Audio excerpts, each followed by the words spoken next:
Crypto bro is mad, yo.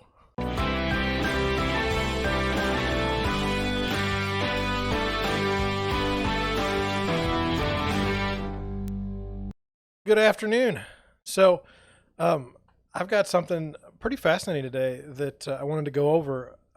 We've talked about some of these underlying issues in the past with regards to dual agency and with respect to pocket listings, and so I will put those. Um, I'll put those links in the box. You should see them right now somewhere on the screen. So wanted to get into this is going to be kind of an interesting one. Let's kind of preface the story by saying there was a crypto bro that wanted to buy a place in Miami.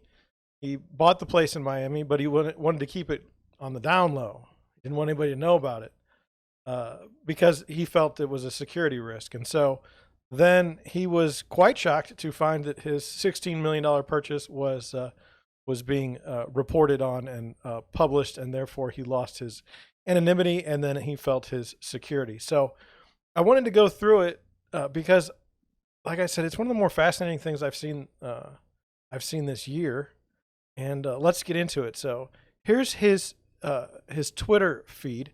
This is his original thread, and the guy's name is Michael Arrington, and he's the founder of TechCrunch and Crunchbase and Arrington Capital, but he's into the crypto quite heavily. And so I just wanted to read it. It says, a thread about doxing, how it harms people and how it harmed my family. And so it says, as many may know, we moved to Miami in the middle of 2021. After a long search, we purchased a property.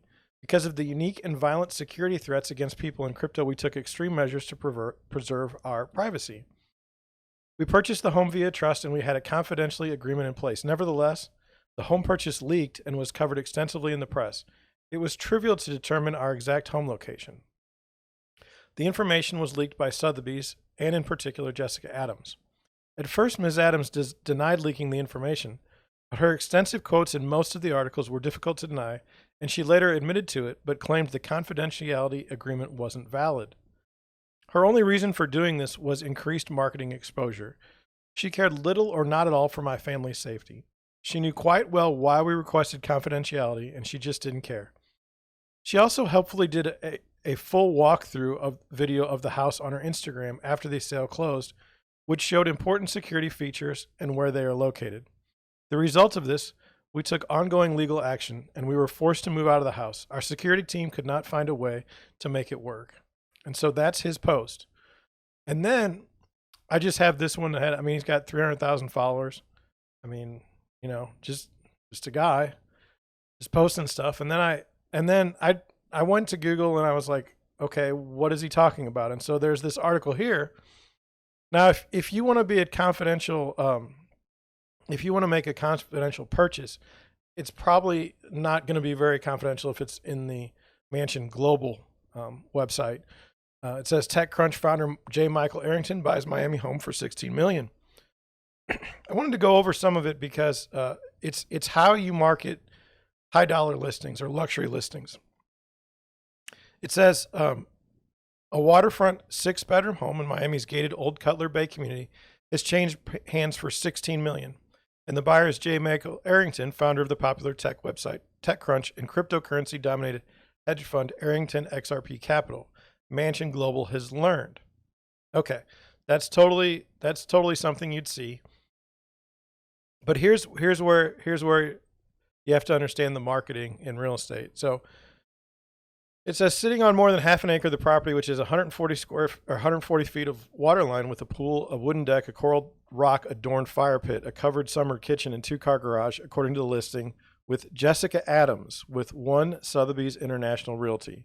Ms. Adams, now this is the person that he flamed on Twitter, listed the property for $16.5 million on April 10th with a status of pending sale. So it went in the MLS down there as a pending sale, suggesting that it already found a buyer when it hit the multiple listing service. The sale closed on Friday for $16 million. Okay, this is going to be key. It says the buyers fell in love with the architecture and the seamless connection between the indoor-outdoor spaces, Ms. Adams said. This is where it got a little dicey. It says the transaction has yet to appear on property records. Mr. Arrington, 51, did not immediately respond to a request for comment. So that's not good, especially if you want your privacy for the reporter to ask if you have any comments. So this is for the agent and the agent only. While most of the waterfront properties in Old Cutler Bay are priced above $10 million, this sale was the highest priced ever for the neighborhood, Miss Adams said. So that's nice. It's nice. So anyway, then she gets in here. The market is marked with a combination of higher demand and a lack of inventory, Miss Adams said. People are willing to pay more if they find the perfect product because it's extremely hard to find. We are working off-market deals more than ever before. So, Mansion Global is a big deal. You can get in there as a real estate agent. So then I went to Google and I was just like, well, who's Jessica Adams? Because I'm in Missouri and I have no idea. And I looked at the news and she's done a very good job getting herself online. And she's quoted in Inman, which is a kind of a real estate industry publication. She's in the Business Journal. She's got basically a bunch of sales. The whole first page is her sales. This is when she moved. I believe it was like 2018. She moved to Sotheby's. And I just wanted you to see how, if you're an agent working the luxury market, how do you get press? Well, you get quoted. See, it says Jessica Adams, global real estate advisor with One Sotheby's International Realty, says her business is based almost entirely on referrals. She credits this strong relationship building as the reason she has become one of the top agents in Miami. And so she's, so maybe she got this as a referral. I don't know. But she's there in Inman, which is probably the top publication in residential real estate. And then in the Miami Herald, we have Jessica Adams, global real estate advisor with One Sotheby's Realty, is seeing a similar trend. So she's quoted in places. She's positioned as an expert. And I don't want you to think I'm not criticizing her for that. Okay. Good for her. Good for her for getting in the paper and what used to be the paper. And so, I have some thoughts and I have some questions. I'll put those here. It says, it's a very fascinating thing. The buyer says, hey, I don't want anyone to know that I bought this house. And, real estate ethics says that's where it stops. Rule number 1 is confidentiality. When I talk on my podcast about showings, I never say who I'm working with. I never tag clients on social media, and I'll even change the names of the people I'm working with if I ever mention anything. So if this agent has breached this confidentiality, then it makes perfect sense for the tech bro or crypto pro to put her on blast. Crypto bro, sorry about that. And so I just wanted you to see this. This is something we talk about in the industry. It's called Cold AC. It's this 6 duties every real estate agent owes their client. So it doesn't matter if you're a millionaire or if you're a thousandaire. This is it's Cold AC, and you care, obedience, loyalty, disclosure, accounting, and confidentiality. Confidentiality is the one that we're concerned with at this point. Okay? So we're all taught this. I mean, this is real estate license school. Okay, this is minimal. You should know this, every which way. I'm not a celebrity agent. My clients tend to be in the $1 million range and lower. Luxury real estate tends to work differently. I work to sell houses and help buyers find a house that they will love. I get paid when they buy or sell a house. I therefore must continue to help buyers and sellers or I don't make it. Luxury real estate agents may only do 1 or 2 deals a year. They market themselves much differently, almost as celebrities. They also may list a home for more than a year before it's actually sold, and that's not how my business works. I like to have things sold right away. You're not going to see me in the Miami Herald. You're not going to see me in the Mansion Global. You're not going to see me on the first 3 pages of Google search. It's just not how I market myself. I mean, we market based on referrals and on the business that I've done in the past. And so then I got into the quotes in the tweet, and let me just quote this one. It says, At first, Ms. Adams denied leaking the information, but her extensive quotes in most of the articles were difficult to deny, and she later admitted to it, but claimed the confidentiality agreement wasn't valid. Based on this tweet, the agent admits to leaking the information, claiming that the confidentiality agreement wasn't valid. That's ridiculous. You shouldn't be talking about it if your client voiced that concern to you. This is an allegation, of course, but that's all we have to go on. So if your client said, "Hey, we need to keep this quiet," and she went blabbing it all over the place, or at least to people that can get it out, that's not good. That's not good. To claim to say, yes, I leaked the information, but our confidentiality agreement wasn't valid, that was really, really low, especially if you were representing the buyer. His next test is her only reason for doing this was increased marketing exposure. She cared little or not at all for my family's safety. She knew quite well why we requested confidentiality. She just didn't care. And then based on this tweet, we see the motivation. It's a really, really tough line to walk when you're listing or representing millionaires. Everyone loves to look at $1 million homes. And if you can market yourself as someone who deals in this world, you can thrive. The allegation of care is an interesting one, and I struggle with this in my own practice. I care very much for my client's happiness. I feel terrible if something goes wrong. But different people feel different things. This agent's proof of care might be to send a gift basket at closing. I mean, it's entirely relative. The next quote from the tweet is, she also helpfully did a full walkthrough video of the house on her Instagram after the sale closed, which showed important security features and where they were located. And this one is kind of tough, and I don't get it. But in a way, one of the articles says that she represented the seller. In that case, it wouldn't be odd at all to market the property with a walkthrough on Instagram. And then, could she have been acting as a dual agent? That would be representing the seller and the buyer. If so, she could claim that everything she did in the marketing of the property was her duty under the listing agreement with the sellers. And that makes things much more muddled. And if she were a dual agent, was the listing also a private or pocket listing? It would make sense for the security-obsessed client to look at pocket listings because no one would really know that the house was even for sale before it closed. So you could very well have had a combination of dual agency and pocket listing here, which makes things very difficult on the agent, especially one who demands privacy for his security issues. So you've got a lot of things going on here. You've got a dual agency situation, which means you're representing the buyer and the seller. You've got what the seller wants. You've got what the buyer wants. Okay. And then you've got a pocket listing.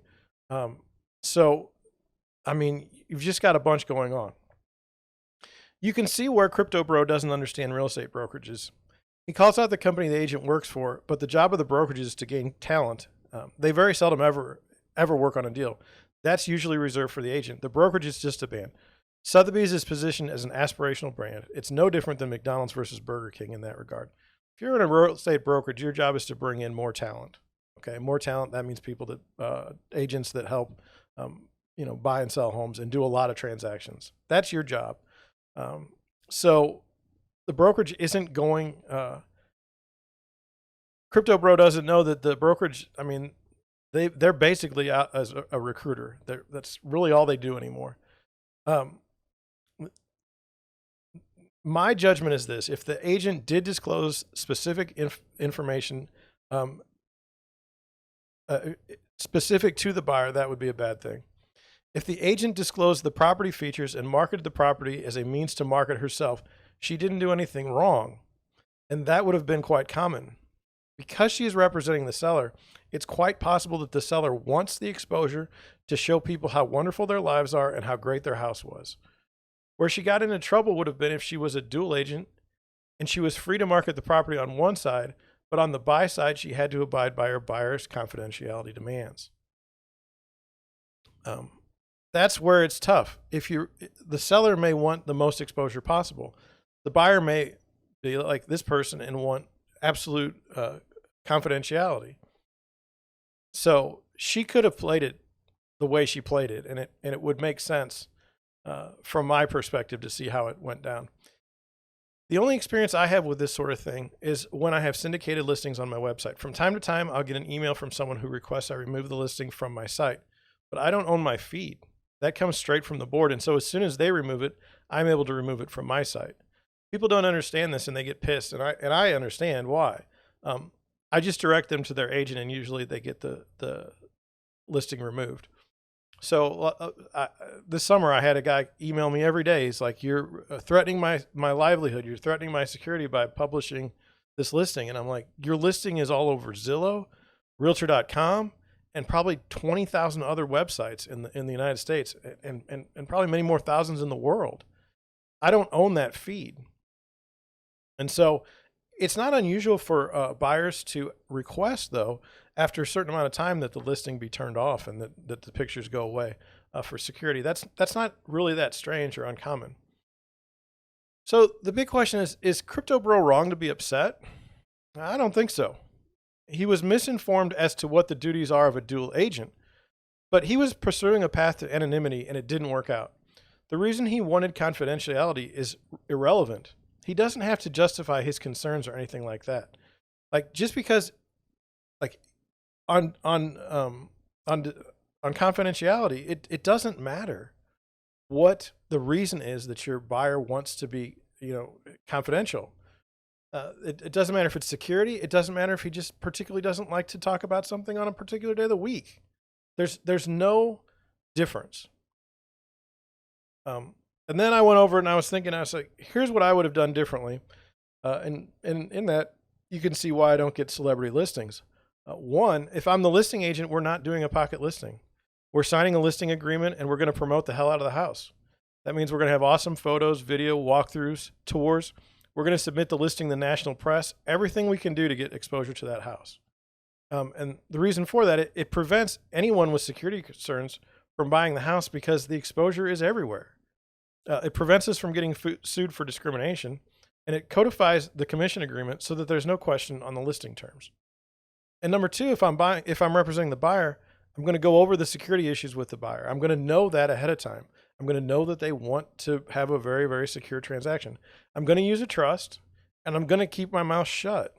If the listing agent asks who I'm representing, I'm not saying a word. And here's the issue that very few people are understanding in today's pocket listing world. You can be denied a home purchase based on sex, but you can also be denied a home purchase if your political views no longer line up with those of the seller. It's gotten that crazy.